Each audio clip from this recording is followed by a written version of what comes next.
ഇന്നത്തെ വീഡിയോ റംബൂട്ടാനെ കുറിച്ചാണ്. അപ്പോൾ ജനുവരി മിഡോടുകൂടി തന്നെ റംബൂട്ടാൻ ഉണ്ടായി തുടങ്ങിയിട്ടുണ്ട്. അത് കുറേ നല്ല എയർലി ആയിട്ടാണ് ഇത്തവണ ഉണ്ടായിരിക്കുന്നത്.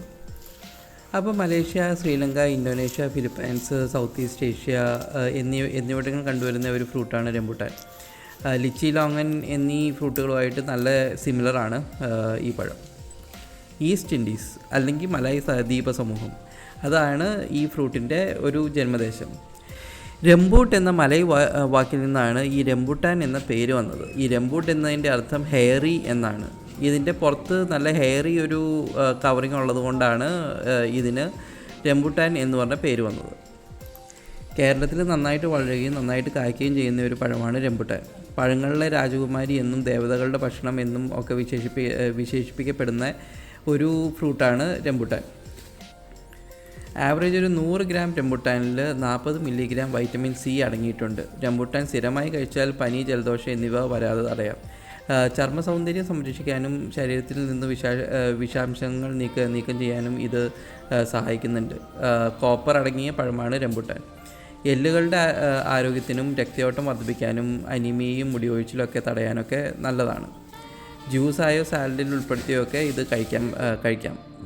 ആസിറ്റീസ് കഴിക്കുകയാണ് ഏറ്റവും ഗുണകരം. അപ്പോൾ നമ്മളിവിടെ 2 റംബൂട്ടാൻ എടുത്തിട്ടുണ്ട്. ഒന്ന് ഒരു അത്ര ചോപ്പായിട്ടില്ലാത്തതും പിന്നെ ഒന്ന് നല്ല ചോപ്പായേക്കുന്നതുമാണ് എടുത്തേക്കുന്നത്. അപ്പോൾ ഇതൊരു N18 ഹൈബ്രിഡ് വെറൈറ്റിയാണ്. അപ്പോൾ ഇതൊന്ന് പൊളിച്ച് നോക്കാം. ഇതിലൊരു ഔട്ടർ ഹെയറി കവറ്, അതൊന്ന് പൊളിച്ച് വരുമ്പോഴേക്കും ഉള്ളിലുള്ളത് ഒരു വൈറ്റ് ജെല്ലി മോഡിലുള്ള ഒരു ഫ്രൂട്ടാണ് റംബൂട്ടാൻ. അപ്പോൾ ലോക്കൽ വെറൈറ്റിയും ഹൈബ്രിഡും തമ്മിലുള്ള വ്യത്യാസം പറയുന്നത് എന്താണെന്ന് വെച്ച് കഴിഞ്ഞിട്ടുണ്ടെങ്കിൽ, ഇത് പൂർണ്ണമായിട്ടും സീഡിൽ നിന്ന് വിട്ടുപോരും. അപ്പോൾ ഇതിൻ്റെ ഉള്ളിലൊരു സീഡുണ്ട്. അപ്പോൾ അതിൽ നിന്ന് നല്ലോണം അതിൻ്റെ ഫ്ലഷ് വിട്ടുപോരും എന്നുള്ളതാണ് അത് തമ്മിലുള്ള വ്യത്യാസം. പറഞ്ഞ പോലെ തന്നെ ഫ്ലഷ് നന്നായിട്ട് സീഡിൽ നിന്ന് വിട്ടു വന്നിട്ടുണ്ട്. പിന്നെ ഇതിൻ്റെ സീഡ് ഒരു മീഡിയം സൈസ്ഡ് സീഡാണ്.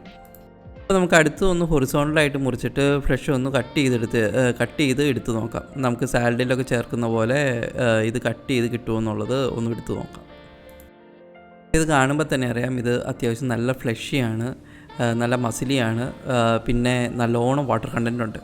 അത് കട്ട് ചെയ്യുമ്പോൾ തന്നെ അതിൻ്റെ അകത്ത് ആ വെള്ളം നിൽക്കുന്നത് തന്നെ നമുക്ക് കാണാം.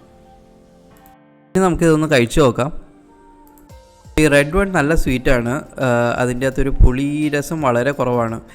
മറ്റേ യെല്ലോയ്ക്ക് പുളിരസം ഒരു ഇച്ചിരി കൂടുതലാണ്. പക്ഷേ അതും നല്ല സ്വീറ്റ് തന്നെയാണ്. നല്ല ഹെൽത്തി ആയിട്ടുള്ള സ്വീറ്റ് ആൻഡ് സോസ് ടേസ്റ്റുള്ള ഒരു ഫ്രൂട്ടാണ് റംബൂട്ടാൻ. ഇത് റംബൂട്ടാൻ്റെ ഒരു വെറൈറ്റിയേ ആകുന്നുള്ളൂ, ഒരു റെഡ് ഹൈബ്രിഡ് വെറൈറ്റി ആകുന്നുള്ളൂ. ഇതുപോലത്തെ ഒരു N നമ്പർ ഓഫ് വെറൈറ്റീസ് തന്നെ റംബൂട്ടാനിന് അവൈലബിൾ ആയിട്ടുണ്ട്.